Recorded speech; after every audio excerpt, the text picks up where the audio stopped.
Hello, Miss Jones? Miss Jones in the General Affairs Department?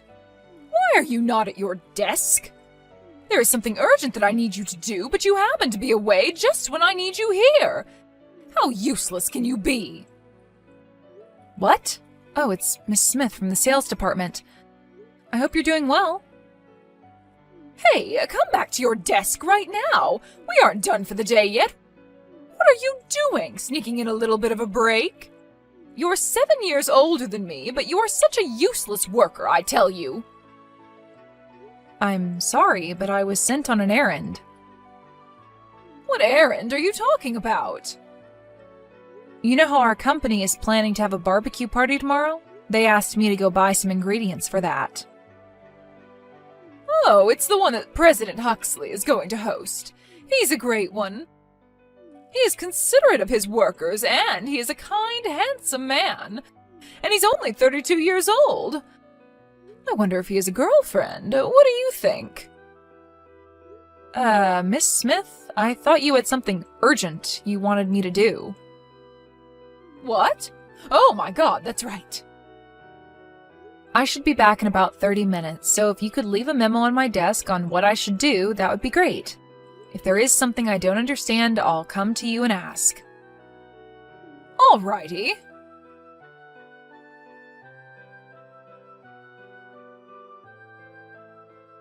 Miss Smith, where are you now? The task you wrote on your memo, that's something that has to be finished by today, otherwise it won't meet the deadline. That's right, I told you that's why it needs to be done in a hurry. It looks like the task could have been assigned a month ago. Why has it been assigned now? We have our own situation here to deal with. You people in the general affairs can eat because we in the sales department work our butt off. So stop complaining and just do your work. There is not much time left, so I'll do my best, but please be careful next time. Alrighty. By the way, did you finish getting the things for the barbecue tomorrow? What? Oh, yes. The other staff members are putting the food in the refrigerator right now. I am so looking forward to tomorrow. Say, you know what? I hear that we are free to wear whatever we want to the barbecue. I'm planning on wearing my best outfit tomorrow. What about you? It's a barbecue, so I think I'll probably wear something that I can move around easily in and something that can get dirty. Oh, I see. Well, now that I think about it, I guess people in your department can only wear such things. You in particular can only do these odds and ends types of jobs at the company, right? You are an old miss, after all. All right, I win. I don't know what you mean about winning, but I need to work on the task you asked me to do, so please excuse me here. When you finish with it, print it out and put it on my desk, all right? Hey, Miss Jones! I know you're just a plain office worker, but what is that outfit you're wearing? Jeans and a sweater? You know that the host of this barbecue is our president, right? It's a rare chance for the workers to show ourselves off in front of the young, handsome president. Your TPO is way off. Why, hello there, Miss Smith. Today we'll be cooking meat and washing dishes, so we might get ourselves dirty when doing that.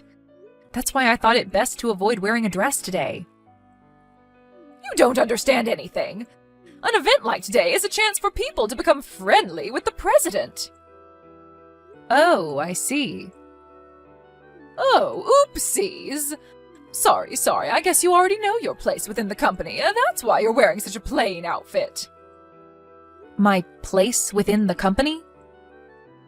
That's right. The office workers basically take care of unimportant errands of the company. That's why you are the server in today's barbecue. Since we are assisting our president, we in the General Affairs Department will be taking care of all kinds of things, but we are not necessarily the servers, per se.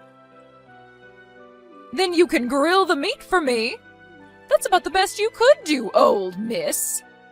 Servers need to take care of our needs, so make sure to obey my orders, all right? As for grilling the meat, everyone is supposed to do their own grilling. What? I need to get more drinks, so please excuse me. What? Hey! Don't ignore me. You're responsible for grilling my meat. Come here quickly and grill me my meat.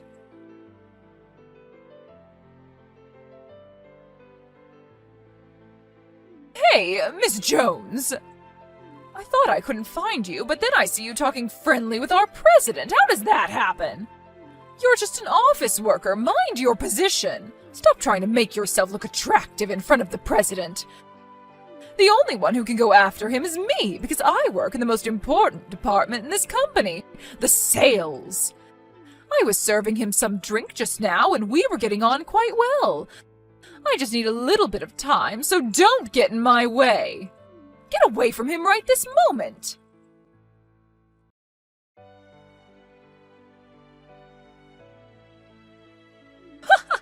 It serves you right. How does it feel to have beer showered on your head like that? Well, you really did it this time. This is what happens when a good-for-nothing office worker tries to make herself attractive in front of the president. I was talking with him only because he asked for me. What? No way that could happen. Come on, get back to your place and grill my meat. I gave you some beer, so now it's your turn to serve me by getting me some meat. I am going to change. What? It won't make any difference whether you change your outfit or not. If I continue wearing these clothes, I'll catch a cold. Oh, that's right. The president was saying that there will be a surprise announcement at the end of the barbecue. Maybe he's going to announce that he likes me. I guess when I served him beer, he noticed how attractive I am. Oh my God. Yes, I'm going to go up the social ladder by marrying into a rich family. Oh, there is some cooked meat. I think I'll eat that while I can. Oh, that's right. After he tells me that he likes me, it might also work well if I bring him a nicely grilled piece of meat. Then I can show everyone how close we are. You are going to be in so much trouble later. This meat is so good!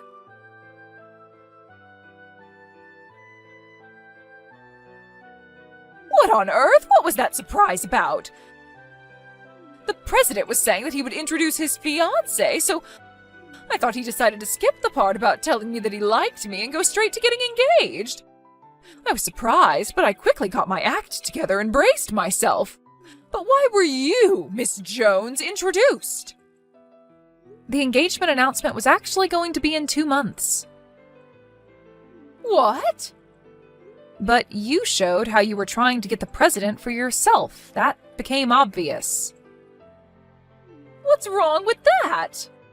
There's no one more suitable to be the president's wife than I.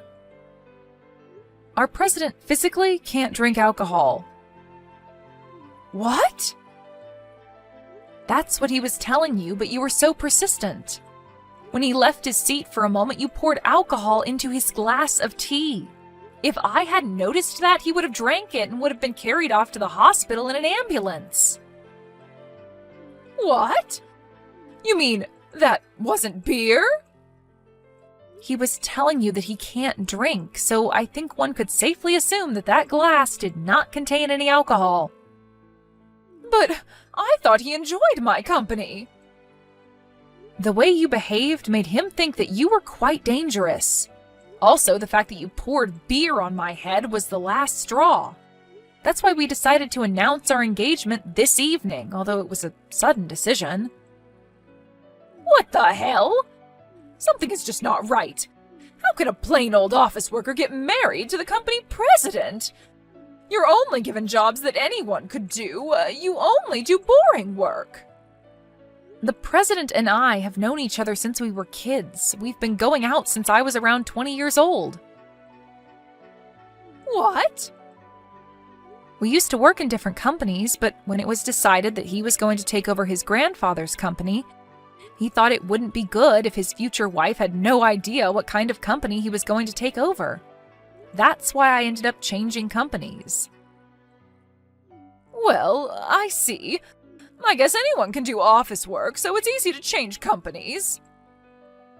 It seems that you don't understand what office work consists of and that you really don't think highly of it.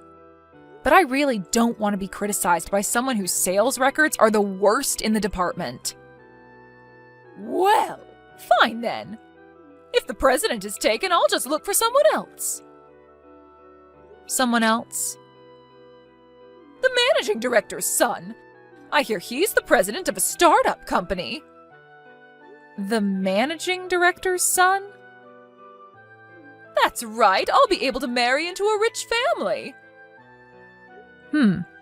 I think it's impossible. What? Why not? At the barbecue today, you were eating the meat that someone else had grilled one after the other. What's wrong with eating meat that was cooked? That meat was all grilled by the managing director's son. What?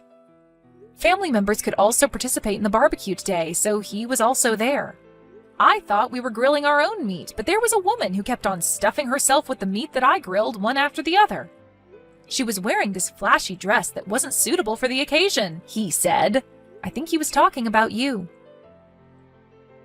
What?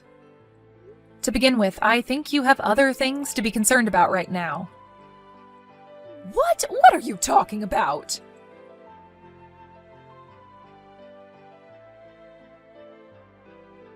Hey, why am I being fired? I did nothing to get myself fired. It's what the company decided, so there's nothing I can do. You probably said something to the president, didn't you? I am not so low as to bring my private affairs into company matters. Well, it's true that how you acted at the barbecue was the primary cause. What do you mean by that?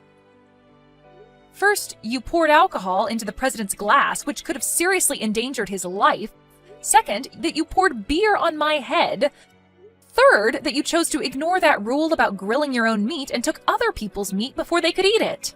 Based on those reasons, the company started looking into the possibility of other victims. The compliance department in the company conducted some hearings. What? Hearings? I would have you know, though, I am usually working as one of the members on the compliance team, but this time, other people were put in charge of the case. Once they started looking, there was so much that they discovered. For example, you tried to make an 18-year-old employee drink alcohol at your department's gathering, and because she refused to drink at that time, you persistently complained to her the next day. And in another instance, you tried to claim another employee's sales records as your own. And there were many more similar complaints against you that they uncovered. What? Against me? It seems that these facts didn't come out into the open until now. But after gathering the data and finding out that there was so much, and the fact that you had caused our business partners much inconvenience in the past, they decided to fire you. No way! That is all that I have been told. But I think you were told of all this when they informed you that you were being let go. What? It would be better to listen to what other people tell you. If you do that, you can avoid making mistakes so that you can live a better life. That is a given. So that is all. Please excuse me.